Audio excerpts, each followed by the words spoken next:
Good afternoon, everyone. Thank you for joining us for our lunchtime webinar. I'm Jenna Fields. I'm the California Regional Director for Sharsheret. We are the National Jewish Breast and Ovarian Cancer Support Organization, and we provide free support for women and their family members facing breast and ovarian cancer, as well as for those who are at increased genetic risk. All of our services are completely free. So if there is anyone in your life, or maybe even you yourself, who is in need of support right now, please don't hesitate to reach out by phone or email, and we'll send information on how you can reach out after this call. We also offer free programming throughout the year on risk reduction, healthy living, and education for those who are in treatment and survivorship. So we are so fortunate to have Miriam, Kraemer, and Cedars Sinai on this webinar today, Nutrition in Vulnerable Times. And Sharsheret is actually offering weekly programming related to COVID and everything going on right now. So we actually have 2 webinars next week. On Monday, we're going to have an infectious disease specialist from UC Berkeley talking about the intersection between COVID and cancer. And then on Thursday, we're so lucky to have Dr. Arash Asher from Cedars Sinai. He'll be speaking on resiliency. His program will be the Roadmap to Resiliency, Medical Perspectives and Strategies for Managing This Moment. And we'll send information on how you can sign up after this program. I want to thank Cedars Sinai and the Center for Disease Control and Prevention for sponsoring today's program. Just a few pieces of Zoom etiquette before we begin. Can I have a call at 3? So everyone who comes on this call is actually muted when you come on. So please make sure to keep your mute as we go throughout this program. And if you would like to be anonymous, you can turn off your video on the bottom left-hand corner of your screen by clicking Stop Video. My colleagues have also put our phone number in the chat box. So if you prefer to call in, you can do that right now. If you are going to use your screen, I do suggest you keep it on speaker view instead of gallery view, because we will have a PowerPoint presentation during the program. And if you miss anything and you want to share with your friends, we are recording this program. So you will get that recording after, and you can go back and rewatch it at any time. And finally, if you have any questions for our speakers during the program, please type it into the chat box. We're going to have a Q&A when they're done with their presentation. We're also going to incorporate the questions from the people who submitted them in advance, and we'll try to get to as many as we can at the end. So it's now my honor to introduce our 2 speakers for today's program, our incredible dietitian, Torres. She's an MPH, RD, and CSO who attended the School of Public Health at Loma Linda University and earned her MPH in nutrition. In 2014, she joined the Patient and Family Support Program at Cedars Sinai Samuel Ocean Cancer Center, and she's a board-certified specialist in oncology nutrition. Diana provides outpatient oncology nutrition counseling with a focus on breast, lung, and genitourinary cancers. And our incredible moderator, Miriam Kraemer, is the president of Lieber Consulting, LLC. She's an independent consultant and trainer specializing in home care reimbursement and operations management.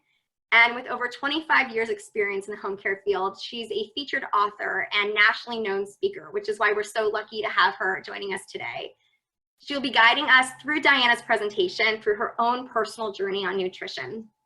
And these 2 have been working very hard on today's presentation. Miriam and I actually met in October to start planning this program, and never could we have imagined that this was going to end up being a virtual program in the middle of a global pandemic. But here we are, and we're so grateful to Diana, who has adjusted her presentation to be relevant to this moment. So without further ado, I'm going to introduce Diana and Miriam to take over.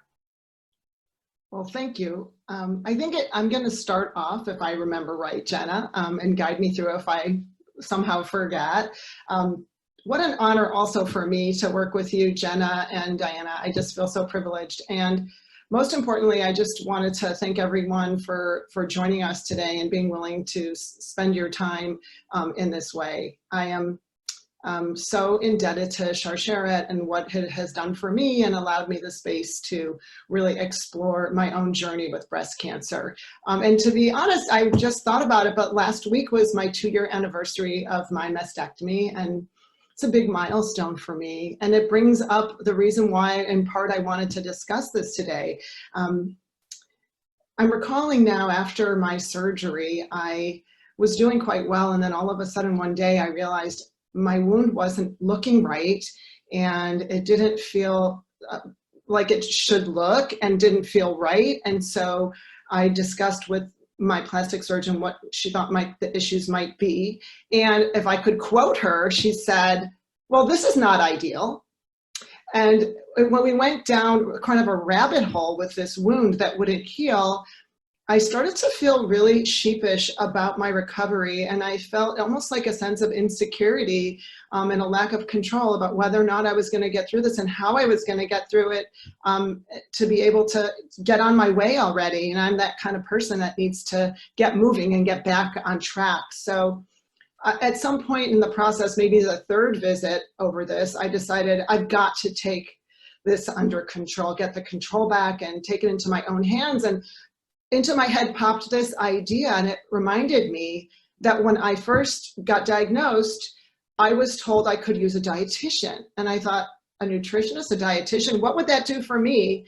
Oh, forget it. And I put it in the back of my mind. And then as I was going through this process of needing to heal, I was willing to try anything. I thought, I have nothing to lose. I'm going to go ahead and make that phone call. So I went ahead and called, and I ended up at Cedars, and I got into the office of the nutritionist and dietitian. I went and I thought to myself, okay, Miriam, go for it. Just do it. I was still super skeptical. And then I met Diana. And Diana Torres ended up being my dietitian, and she really set me on a path towards healing. She introduced me to she introduced me to protein and ways to really help myself get through a process that felt so otherwise out of control. And it even to the point where I looked forward to my little protein smoothies every day. They were my treat that I got. I couldn't do a lot, but I could get that protein smoothie in me. And it felt like it really helped me get on my way to healing. And she gave me so many ideas that it almost like gave me this sense of power that I wouldn't have had otherwise. And it really relates today to me, a little bit of a parallel, because in today's COVID crisis, we feel a lot like this sense of, lack of control and power in our daily lives. And I can't think of a better way to really focus this kind of energy than on something to learn about nutrition and ways to really seize control again and resume with our sort of daily activities, maybe in a new and creative way. And that's where Diana comes in. And so I look forward to hearing so much from you, Diana, about your ideas and ways to approach nutrition in a COVID-19 crisis. Thank you, Miriam. I am really honored to hear your story and to be able to reconnect with you after our counseling sessions. It's not often that we get to hear the distant update, and I am grateful to hear it. So thank you for sharing your story with the group. Also, thank you to Jenna and yourself for inviting me today with this group virtually. And Dr. Asher, he was the one to first make a connection with Shar Sherritt. So today, what I would like to discuss, and if I am not clear, please let me know so I can speak clearer. Today, the topic is, what does nutrition mean when we feel most vulnerable? And this takes many different forms in our lives. And what I want to discuss is that nutrition is very personal. And when we talk about what our individual eating habits are, we want to figure out what's appropriate for us. And we want to say, what can we do with what we have now? And so in this time where we are feeling very vulnerable, and individuals may have their own personal health concerns, there are food access issues and issues of supply and availability, we have to really hone in what is important to us and what role nutrition can play in our lives, in our lifestyle.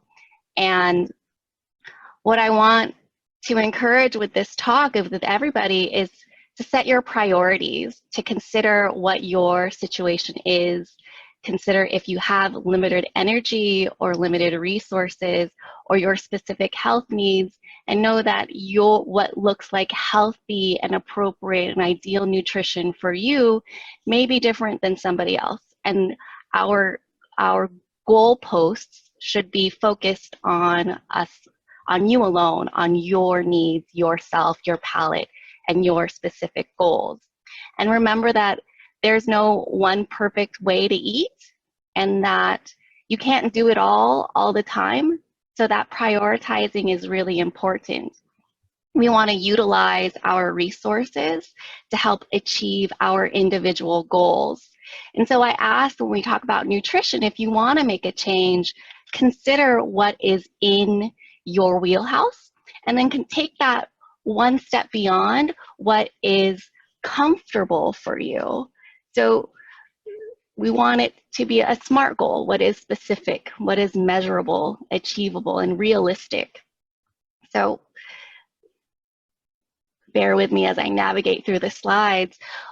Consider that food is the fuel for your body, and that our nutrition should be a gentle nutrition. And perfection is not our goal in terms of our food choices in every meal and every day. What is important is our consistency and recognizing that food is self-care. Food can heal, and food and our food choices and habits can be that one area where we have some sense of structure and some sense of control. And at this time where we definitely aren't able to easily hop into the car and go grocery shopping, we want to set our expectations that we just want to focus on the healthy principles for us in a general way, and have it be flexible, and try to stay away from labels of good and bad and thinking about dieting and restricting, but think about food as being nourishing and food as being part of your self-care. And one thing we want to focus on is that hunger is your body's way of asking for nourishment, and hunger is not something that we can overcome with willpower. We want to connect with our body and connect with those signals. So I want to address my philosophy when it comes to nutrition a little bit more and put it in the context of mindfulness. And so when we are mindful, we practice that non-judgmental awareness of being present in the moment. And that's really important. Be present, be in the moment. And when we talk about mindful eating specifically, it's non-judgmental awareness of your physical, your emotional sensations while you're eating, while you're in a food-related environment, and making that connection between what your body is saying and what you're choosing to do really helps for you to make your individual choices in regards to food. I want to take one more opportunity to discuss mindful eating a little bit more and share this next slide, which is just discussing mindful eating as a cycle and a relationship between your body, your feelings, your mind, and how we are all connected. Are connected with other people that we choose to eat with, connected with people that supply our meals, and we're connected with the environment where we find our nourishment from. And when we're talking about food and being present with our food choices, we want to think about, what do I eat? How do I eat? How much do I eat?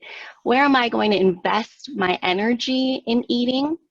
And why am I eating what I'm eating? And when? And that question is really important, in which I'll kind of discuss later. When we eat, we have to plan for ourselves and plan that eating is self-care and eating is nourishment. So you have to plan to be able to make those choices in the moment. Another adjunct that I like to consider with our philosophy on eating is the concept of intuitive eating. And really, intuitive eating, it's a mind-body approach to our food choices. And there are 10 tenets to it. And this, we can spend a lot of time discussing each of these different factors. I really want to leave this up here for you and know that if you want to dive deeper into the concept of intuitive eating, there are many experts in the field, dietitians that I respect. Evelyn Tribble is one, Elise Resch is another, Robin Goldberg is another in the LA area that are good resources for you to work individually if you want, or to get, they have different media, different books that can discuss intuitive eating more. Know that it's a personal process of honoring your health, and honoring your health by listening and responding to the signals we get from our body to meet our physical and our psychological needs in regards to food and how it can be comforting for us.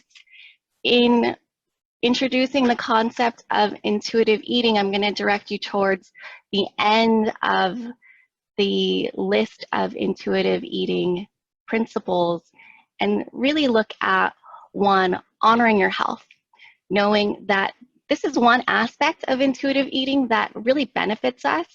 We want to make food choices that honor our body, honor our taste buds, honor how we feel when we eat. Remember that food isn't a way to punish ourselves, or it isn't a way to reward behavior. It's a way to nourish ourselves and to address certain health needs or goals. So I want to ask that we prioritize our nutrition needs and know that prioritizing it's not a concession or accommodation because of your health or your situation. It's an acknowledgement of respect and recognizing of what your body is going through. So I ask that you listen to the demands of your body and tailor your food goals to meet your needs. And again, choose for you what is achievable and meaningful. And I think Miriam's story was a great highlight for that, about how she was choosing to meet her needs, to help with her body's wound healing, to focus on protein and find ways to do that. Actually, Diane, I have a question for you. Of course. You know, you talk about sort of honoring your body and not making it a concession or an accommodation. So then how do you address the fact that you have these guilt feelings sometimes, or should I indulge today or not, or what's a day to indulge? And some people say, well, I just indulge on weekends, or I just ate that, oh, I feel so guilty. How do you address that? And how do you know when or when not to feel that way? I think that's a really great question. And a lot of it has to do with how we choose to frame things in our own heads. And when we go back to intuitive eating principles, we want to kind of get away from the food police, and that is food policing ourselves, those labels of what is good or bad, and think more about balance, and that we eat to nourish our bodies, but we also want it to be enjoyable and palatable. And so if we are focusing on food balance and food variety, if you want to enjoy some sweetness, if you want to enjoy a dessert at the end of your meal, don't think of that as a quote unquote indulgence or a reward for good behavior. Think of it as just you honoring your palate, honoring your body, and knowing that that balance is what's going to help you be consistent and further your health goals more. Okay. So I appreciate that question. And with that discussion, let's go a little bit further into, so what can we do? Jenna was saying that this is such a unique situation, and it's even more difficult to kind of have what we put into our minds as the ideal diet. What I want us to try and think about is switching our perspective and thinking about ways in which our food choices can uplift ourselves. And we want to make it practical and doable, focus on what we can eat and instead of what we can avoid. And we want to set ourselves up for success. So part of that, if we go back to our thoughts on mindful eating, is making time for ourselves. When do we eat? You can't make healthful choices in the moment if you don't prepare. So what I want to encourage us to do is spend some time thinking about what choices we can make to set ourselves up for success. And hopefully some of these ideas resonate with you, and they may be different ones for each individual, but pick a couple of things that resonate with you to try to implement starting right now. So when we talk about ways to set ourselves up for success, we want to think about stocking our kitchen. And that's like, what are those pantry staples that we want to have so that we can make meals that we enjoy and meals that will nourish ourselves? And how can we make the most use out of what we have, especially when it's harder to get access to what we want to be eating? I'll spend some time talking about some healthy substitutes and a little bit more time about our setup.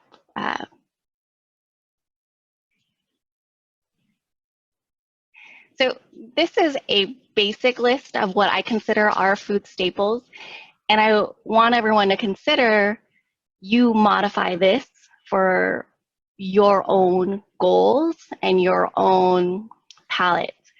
So there may be things on here that you choose not to eat or you cannot tolerate, then think of an alternative. But I list these as food staples, as basics that we can have on hand, because if you look at this, you can have full meals out of these foods, and they're more on the shelf-stable side.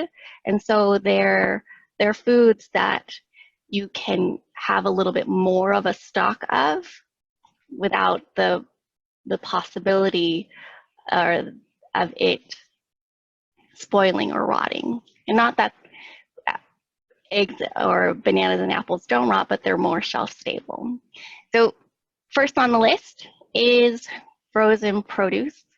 And a lot of times I get questions that really think of frozen produce where it may not have the most nutrients, but I want everyone to consider that having something on hand is better than just doing without, because it's not something that you think is the best. And frozen produce, whether it's a fruit or a vegetable, can be a great way to make something that is healthful, that has retained most of its nutrients. Beans are on my list, although some people may not tolerate beans.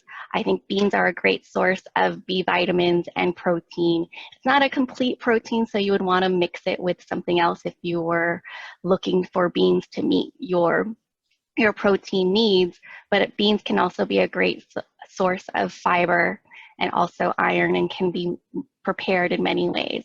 I list a shelf-stable milk on here. You want to just look for something that is pasteurized and sterilized, and it's whichever milk you like. Nut butters is on here.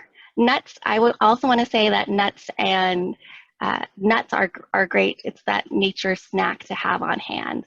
Nuts, nut butters, if we want to think about what is immune boosting for us, nuts have a lot of the different nutrients that help contribute to our immune health. If we think Brazil nuts have the most amount of selenium, and that's very important in enhancing our immunity and helping our body address oxidative stress and helping reduce inflammation. I list a protein in terms of like a canned or a pouch salmon. If salmon is not something you enjoy, think of another protein. And if you don't choose to eat fish, think of another protein or plant protein source. I like eggs on here. I definitely think there are many uses to them. Onion, garlic, the bananas and apples, they can play many different roles in our meals. And onion and garlic are great flavor enhancers and also foods that are immune boosting, thinking about them being antibacterial, antimicrobial, and anti-inflammatory. This is a starter list, and you may take some things off of your own list.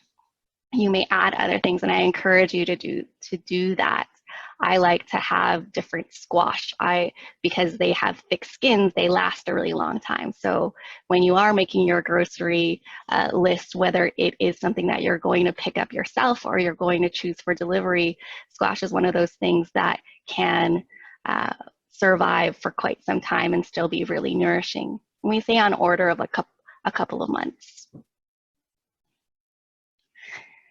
So once you have what you consider as your list, what I want you to think of is to then help choose your foods based on what food groups we want to include and in what quantity. When we think of what is healthy eating, we want to use that visual approach to what's healthy and say most of it is produce or plant or grain based, and then you have a protein.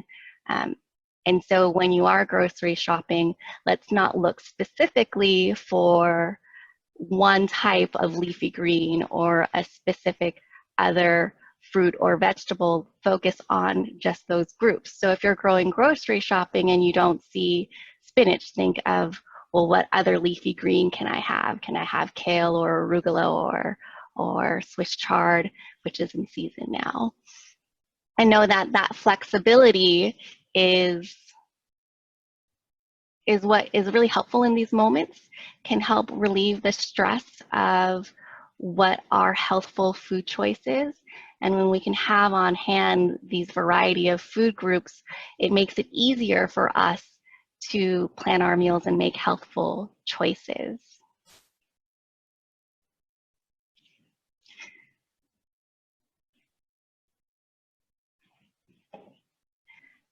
Diana, can I mention something that I thought was interesting? You talked about food groups and things like that. Is it okay to butt in here? Definitely, I was waiting for you. Oh, good.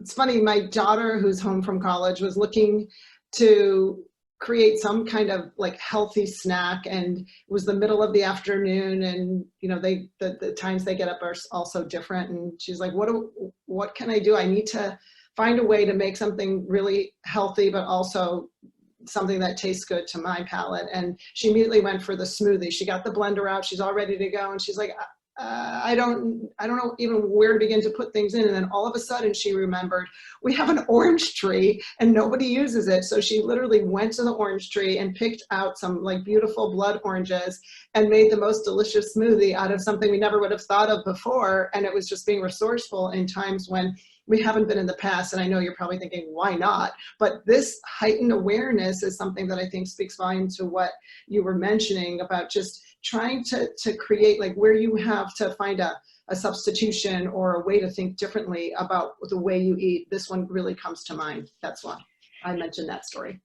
I appreciate that. Thank you. We get into grooves in our lives and we have so many different things on our checklists of what we need to get done that we kind of narrow our focus.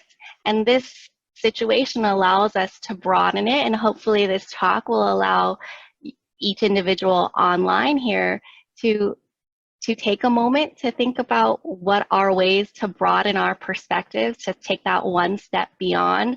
And I love the fact that your daughter is using oranges to spruce up her smoothies. I want to share a story with that as well. My daughter, she's 8 years old, and I was teaching her. I always like to get her involved so that she is more inspired to eat with us. And so we've all been home, and I had this big thing of greens, and so we were going to make a salad. And so I was teaching her how to use oranges, just like your daughter, for the salad. And so I taught her how to supreme an orange. And she's really great with a knife.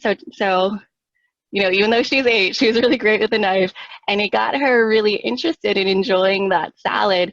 And I want to say that's a great analog, because I often think that we can use the foods that are available or use fruits to spruce up or spice up our meals that are vegetable forward, and that when we're containing them in a meal, we're including oranges, which are a great source of vitamin C and immune enhancing, with our leafy green.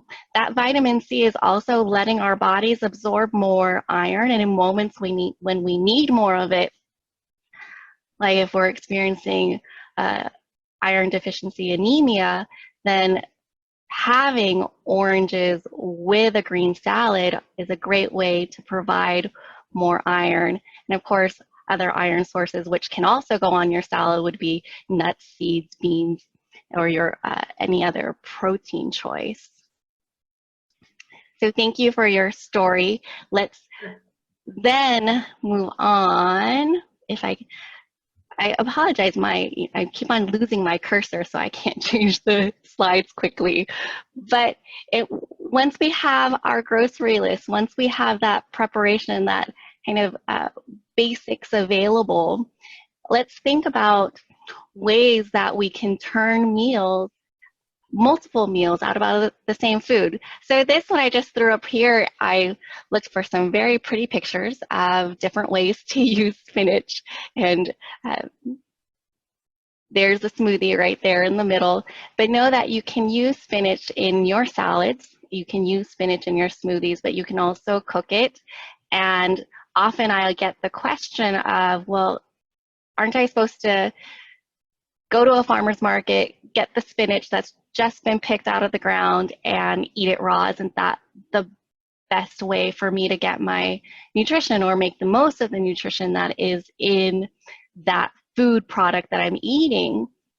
And what I really like to encourage is that we have a variety of ways to eat, a variety of meal preparations, because when we are looking to do more with food prep, we're going to be able to absorb different nutrients better. And often when we're talking about our produce, our plants, our fruits, the fiber that is really great for us can prevent our bodies from absorbing some of the other nutrients. So when we cook some foods, we'll get more of our fat-soluble vitamins, and we'll also get more of our minerals. And in this situation where we're concerned about our immune function, those minerals are key. So eating something raw is helpful for the vitamin C and the B vitamins and the fiber, but eating something cooked is just as helpful, because we need those fat-soluble vitamins and those minerals as well. And I hope that we consider that we don't have to go shopping for each meal, each dish that we're going to create. That when we have limited food access, let's think of ways to expand our meals with using the same grocery list or food choices. I want to bring up another way that can be a little bit more bring a little bit more use out of what we're purchasing and what we're buying and making. And I like to talk about ways we can use food scraps to further our produce and our meal choices. And so up now is a kind of basic idea about using the leftover ingredients of our produce to make homemade stock. And really, I say garlic, onions, celery, and carrots are what you have for stock, but it can be and should be whichever other produce that you also have. And this is the way to use the bits and pieces that you would normally throw away. Couple caveats to that is the starchier vegetables, the pieces of starchier vegetables would thicken or make your stock a little bit more gummy. So maybe not use potatoes or turnip ends for stock. But what I do is when I'm cooking or doing my food prep, I'll keep the peels and keep the ends of the garlic or the onions and the tip of the carrots and set that aside, and then you let that boil down to help create your own stock. And if you keep it in your refrigerator, it'll be stable for a few days. If you are not going to be making another dish that uses stock, you can always cook it down even more to make it a stock concentrate and then put them in freezer cubes. So I said starchy vegetables aren't good for stock. Other things that may make stock a little bit more bitter would be zucchini or green beans or our brassica vegetables. So sometimes broccoli makes stock more bitter. And if you are using beets, you probably wouldn't want to put that in a stock because the beets could overpower the flavor of your stock. But beets, you can definitely throw in all of the pieces of the beets for a smoothie, and that would be a great way to use more of your food and reduce food waste. With the stock, even if you don't want to make a soup, you can also use the stock as an oil substitute if you were sauteing or stir frying your vegetables, and that can be a way to cut down on the fat content of a meal. So other things that we can do that might be appropriate for us at this time to further our grocery shopping finds is to turn some of our foods into a homemade garden. And I think that seeing your food growing is another way to encourage you to choose those foods versus something else. So this is just a quick example for us to have and review that if you get the whole carrot, it's not just the root portion that is edible. The greens are definitely edible and provide great nourishment for us as well.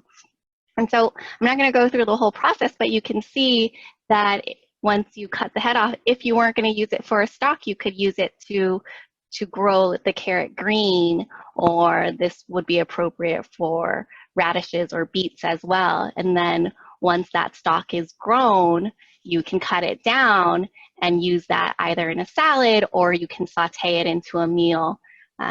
This is one easy way to use food scraps to create your garden, but another one would be celery. This same process where you leave some remnant or close to the root, cut it and put it in water and change that water every so often, either once a day or every other day to keep it fresh, and then plant it into dirt. It's a great way to have produce on hand, and celery can be a great component of a salad or snack on its own. This process is also appropriate for bok choy and appropriate for your cabbages and for lettuces to further your meals. And I think everybody's seen the green onions and ways to have a continuous supply. So this is just another opportunity to see it and maybe inspire you to take your bottoms of the green onions to grow it and turn it into your own garden. And this can be the same process that you would do if you had lemongrass, which is a great flavor enhancer to many meals. the last one, I think, a great immune enhancing food choice would be ginger, and a lot of people aren't aware that you can grow your own ginger by following this process. And same thing if you haven't seen turmeric in its root form, it looks just like ginger, just orange, but can be grown like this. So hopefully, hi. I wanted to butt in here if that's okay. First of all, Please do, I can drink. The whole notion of the onion in the jar, I've been seeing it all over Instagram, and it looks so pretty and it's so resourceful. So I've just seen it case in point. I've seen it all over the place in the last couple of weeks during this time. So this resonates for me. And also, I just wanted to share my daughter who's home. We were taking a walk around the neighborhood last week, and she said to me, "Mom, I think we need to start a vegetable garden." I was like, well, "You're right, we do. When we've talked about it, we're ready to go. We just haven't sort of pulled the trigger." And she said, "No, the reason why is because, during this crisis, there are a lot of people who need the food at the stores. And if we were to grow our own, since we can, first of all, we'd leave the food for the people that really need it. And secondly, if we have enough, we could honestly share it with those around us who really need it as well. And it feels like it serves a purpose when, especially now when people are just going without, or we may end up with severe shortages, which we see." I thought that was really telling and really makes us think about ways to get our food and resources, ways that we haven't thought of before. And I think it speaks to those slides you just went through so beautifully. So thank you for sharing that. Thank you, Miriam. We definitely want to think about practical ways to make it easier for us to make healthful choices and to honor not just ourselves, but to take into consideration our community and our environment. And when we kind of get back to the basics and we think of ways that we can provide for ourselves, we're also putting it into our mindset that these are foods that will nourish us and these are foods that we'll enjoy. And because you've taken the time to grow or really make the most use out of what you have, you appreciate it more. And so choosing to make a salad or choosing to include some greens or celery as your snack, it's much easier on us mentally, and we don't feel like we're depriving ourselves of what we want. These are the foods that we want. When you have a hand in growing your foods, you're more inspired to eat those foods. So when I was thinking about this topic, I also wanted to discuss what are some of those healthy substitutes for us when we are preparing meals.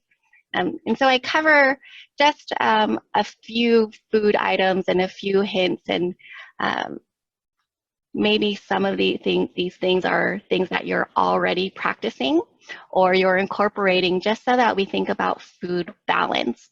And I'm listing healthy substitutes for butter, but that doesn't mean that I think you should not have any. It just means that we want to use it sparingly. But when we do use butter, which is a source of fat, we do allow ourselves to absorb more of those fat-soluble vitamins that we need. But if you want to cut your reliance on butter, ways to do it would be to use bananas or applesauce. And so if we think back to that pantry list of staples, that's why I include bananas and applesauce, because you can use it for many different functions rather than just the snack itself. Also on here, you can see avocado purees, prune purees, and plain yogurt.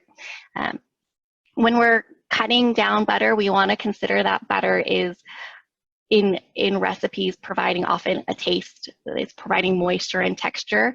So I generally say that we want to cut the butter by half and not necessarily remove all of it unless you have practiced with it so that you can see if the end result is how you prefer it.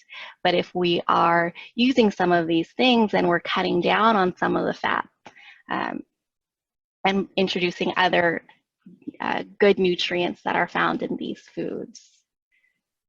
I was going to say something. I also Sure. a lot of butters, but not just peanut butter, but almond butter. It's so great in smoothies and those kinds of things, as well as other uses. And a lot of people use it in their main food groups. So case in point. And I also wanted to just mention, I know we're running close to the time where we're going to have to field questions. I didn't know.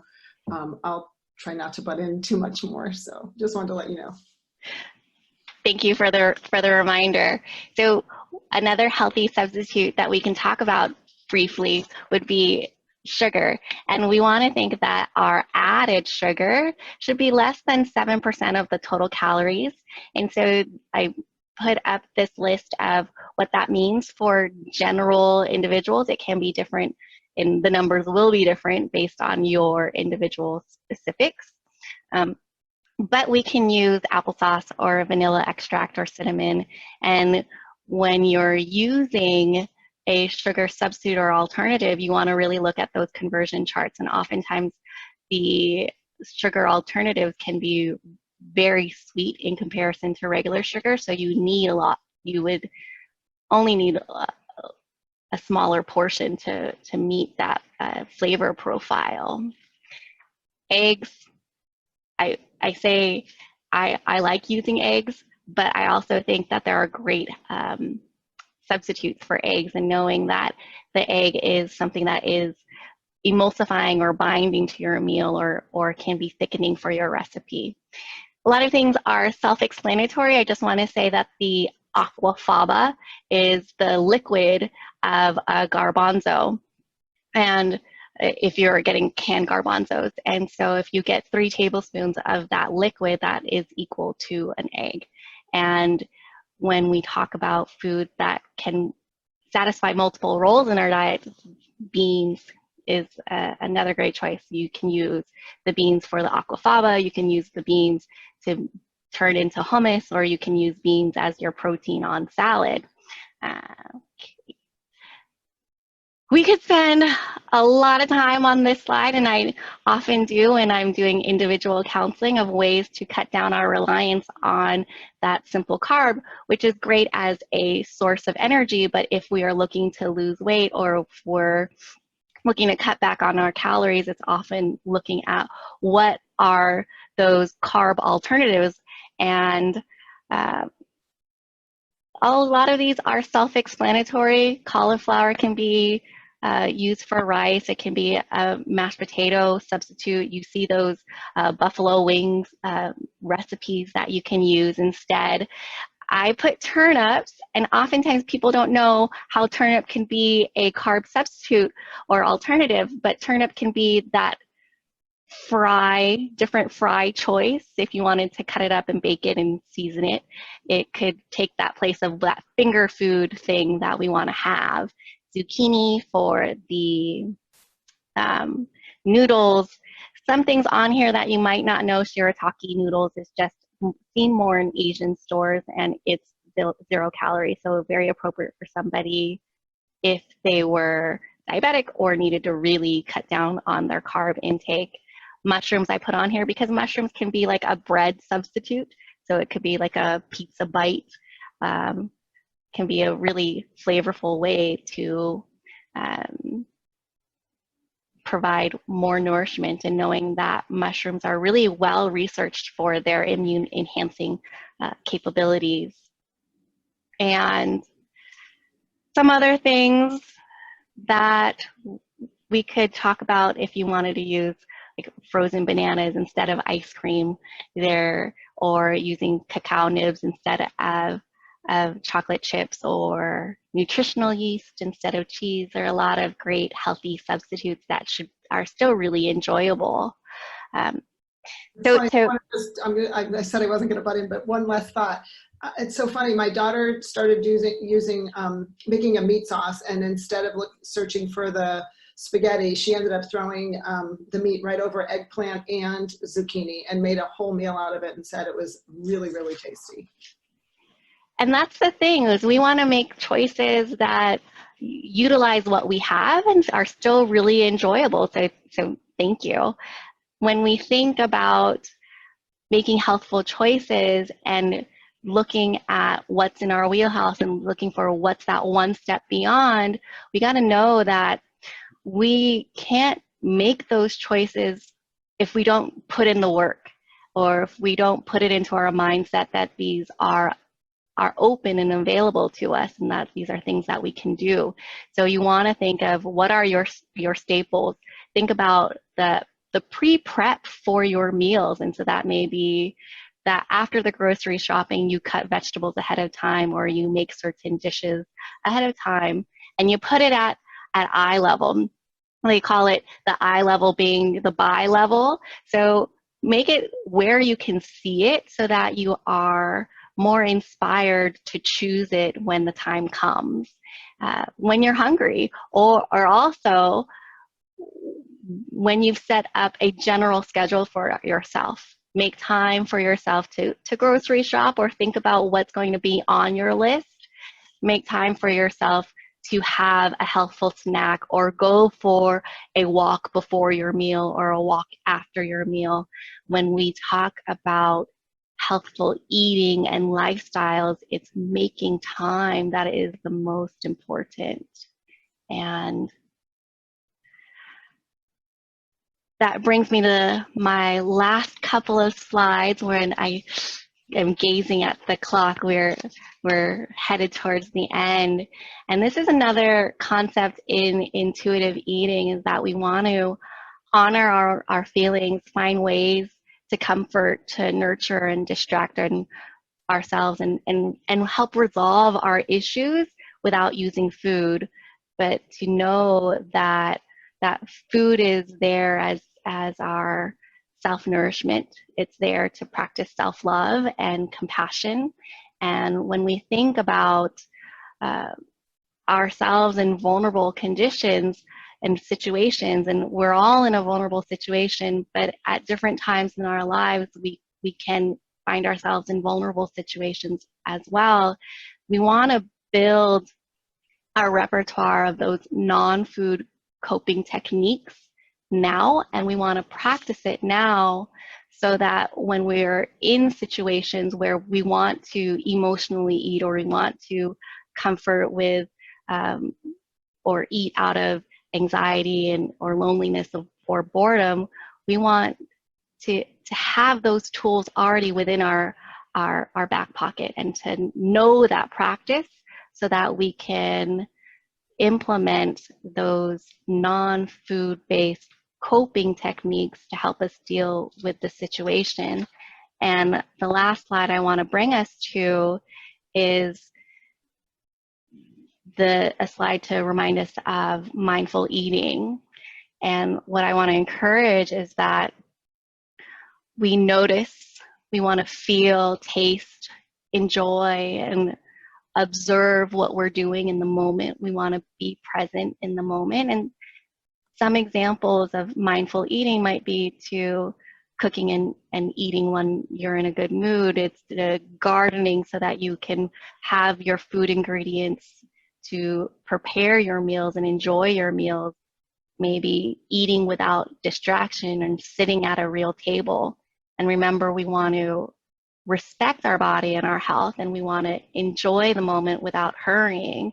And in the situation when our routines are thrown out of whack, maybe it's a time to reassess what is respecting and honoring ourselves, and how do we want to invest our time. And hopefully I've given you some ideas for that.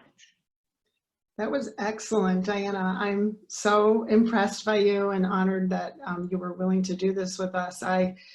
got a lot of takeaways myself. I have a page full of notes, and I'm so excited to start thinking about how to be a little bit more resourceful, and enjoying the time to prepare the foods that we make, and taking the time to really savor the moments and family time that we haven't gotten before, even if it's with someone on Zoom. So it's such a delight to hear you talk about using nutrition in such a positive way. It's given me some renewed energy, sort of much like it did when I was feeling so helpless during the time when I needed to heal from breast cancer. I get the same feeling here today, that it's sort of a renewed sense of power and control over in a time when I'm otherwise feeling so vulnerable.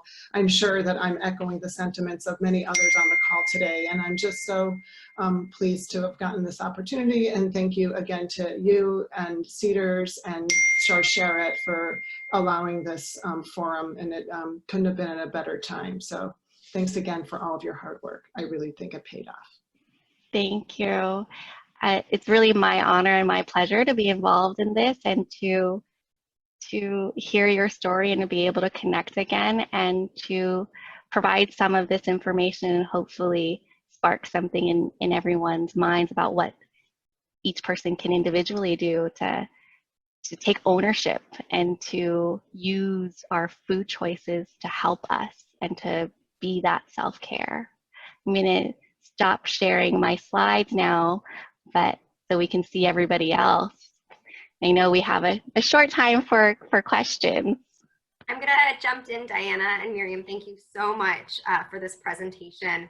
And we'll get to some questions right now. So the first question, asked specifically from a cancer patient undergoing chemotherapy and radiation after, are there any specific diet recommendations you can make for people in active treatment? If you could just address that.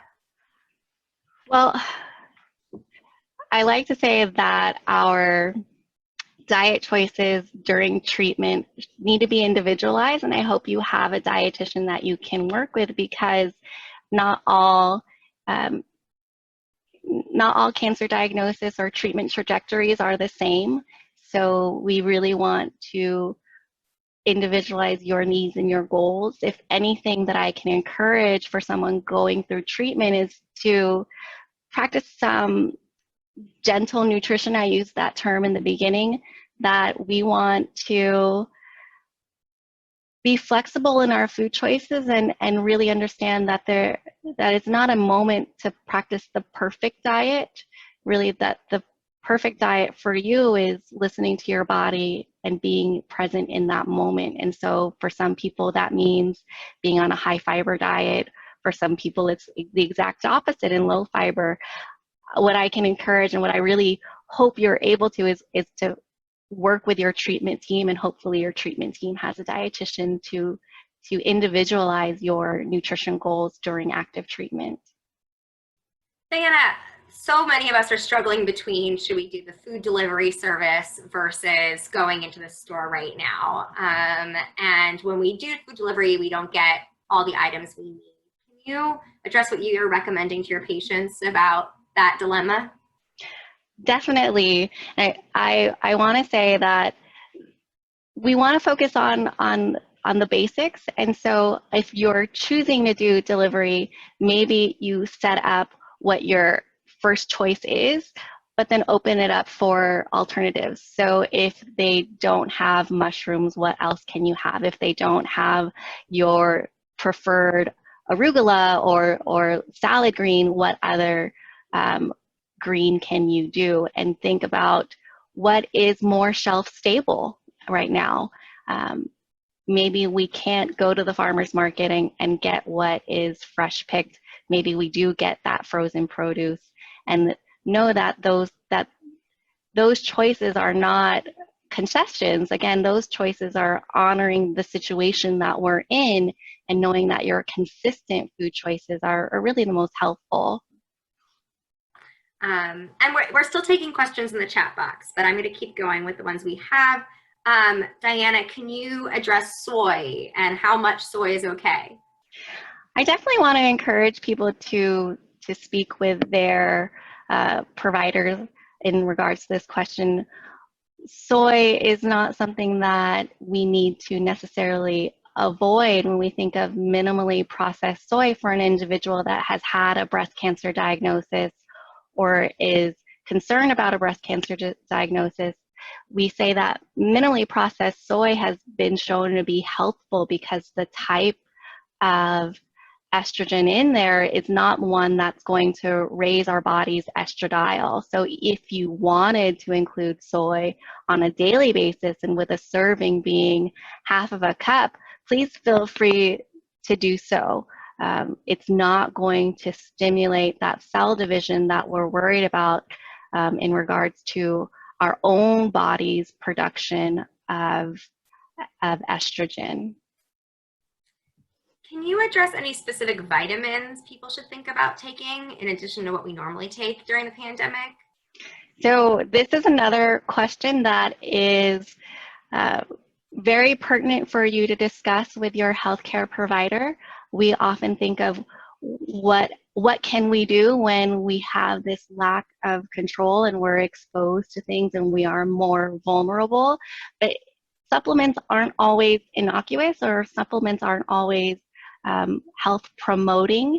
Sometimes certain supplements, and specifically with this situation, can be counter to our health. And often I hear people taking more supplements. One in point would be people taking elderberry, but we find out that in COVID, and for people that are COVID positive, a lot of the negative health outcomes are related to that stimulating of what we call a cytokine storm. And certain foods and supplements can be stimulating of our immune system, but what they're actually doing is activating the immune system. And so if we're dealing with this respiratory disease, and we're dealing with the cytokine storm, certain supplements are immune activating and activating more of this cytokine storm. So it may be helpful to take elderberry if we had no concerns about ourselves being positive, but if you were COVID positive, you wouldn't want to take elderberry because you run the risk of exacerbating, stimulating that cytokine storm, and that leading to worse health outcomes. My personal preference is to try and go for a variety of food sources to meet our nutrient needs and put your focus there. But if you have concerns for specific supplements, really work with your team. Certain supplements can have negative health effects, even though they sound or they're marketed as being immune promoting. I'm going to do two more questions. One is someone who is taking medication right now, eating healthy, drinking water, but her cancer medication is still contributing to weight increase, she believes. How common is that? How much does that contribute? It's so hard because there are so many different medications that can lead to weight gain, and for different reasons, depending on what you're taking. There are ones that can stimulate your appetite. There are ones that can lead to more fluid retention or more fat storage, or that slowed metabolism for individuals with a breast cancer diagnosis, and maybe they're being thrown into menopause. It is very difficult, and individuals that have gone through different types of treatment, your energy level is impacted, and so you may have some difficulty exercising. It's really hard to quantify the amount that is purely due to medications, but we do know that happens, and the amount can vary widely. What I would encourage is for us to focus on what we can do and just to practice like a gentle understanding for what our bodies have been through, and to know that we can address weight gain with the goals of weight loss, but focus more on the habits as opposed to beating ourselves up by looking on the scale all the time. Last question, Diana. Can you recommend any additional nutrient-dense vegan meal options? So when we think about nutrient density and vegan meals, it's hopefully you can tolerate legumes. Our beans, our lentils, our nuts, those are really great nutrient sources. And then you have the whole variety of produce, our leafy green vegetables, our different squashes, our colorful vegetables are all great nutrient sources. But when we think of vegan meals, we're narrowing our food choices. So oftentimes you have to be eating more to be meeting your nutrient needs. Thank you so much, Diana and Miriam, for this wonderful presentation. We're so delighted that you shared your expertise with us today. Thank you to all of you who joined. We will be recording this and sending it out along with information about our upcoming webinars next week, including the one with Dr. Arash Asher, Diana's colleague. Please reach out to SureShare with any questions. If your questions didn't get answered today, please let us know and we'll see if we can get them answered for you after the program. I hope everybody has a wonderful afternoon and thank you again. I appreciate it, Jenna. Have a good day, everybody. Thank you, Diana and Miriam. Thank you.